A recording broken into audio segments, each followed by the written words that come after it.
your speech that you don't want China to recolonize Africa.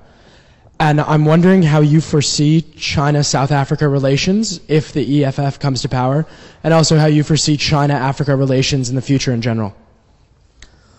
Our attitude is that China must invest in Africa and South Africa in particular through our own terms. We don't want the situation where the Chinese are going to own all strategic sectors of the economy and the means of production. We don't want Chinese to replace Europeans. That's not what we struggled for. We struggled for Africans to take rightful place in their politics and in their economy. So China, Europe, America, it doesn't matter.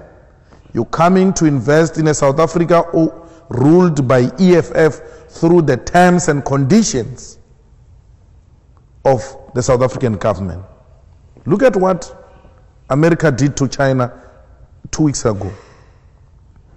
They said to South Africa, if you don't allow us to come and dump our chicken and beef and pork in our country, we are going to terminate trade relations if you don't respond to this letter in 60 days. Zuma got so shocked and scared and responded in 10 days, and he was given 60 days. And they signed that you can come and dump everything here, it's fine. You know what it means for South Africa? It means the chicken industry is gone. It means the pork industry is gone.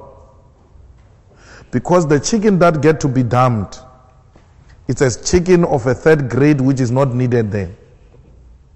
If that chicken has got some black spots or it's not good looking, Africa.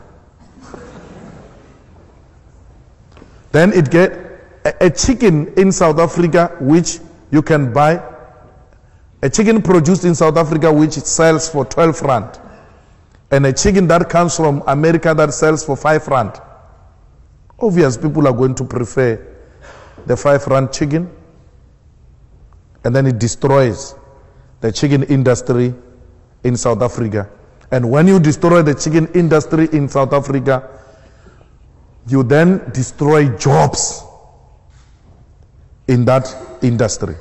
So, if the EFF becomes government in South Africa, we are going to protect our borders and the trade, in particular, the South African industry. So that whatever gets to be dumped, particularly by China, doesn't undermine the South African industry. As we speak today, the steel industry in South Africa is on its knees because China comes and dumps steel in South Africa in an extremely cheap way. Even if we raise tariffs to 60%, still the steel of South Africa will not beat the Chinese steel. What do you do? There's a steel here in South Africa which employs thousands and thousands of people. It's almost retrenching now. Government has been pumping money to save jobs in the steel industry, but we're going to reach a point where government has to give up. Jobs are going to be lost because the steel that the Chinese are dumping in South Africa undermines the South African steel industry and ultimately leads to job losses. So, to me and to the EFF, South Africa comes first. We want to protect our country and our continent called Africa, because all African states look up to South Africa, to be honest. Once South Africa takes a posture that says no to imperialism and recolonization of Africa, all of them will rise and say, not in our country, because they look up to South Africa. So South Africa is let down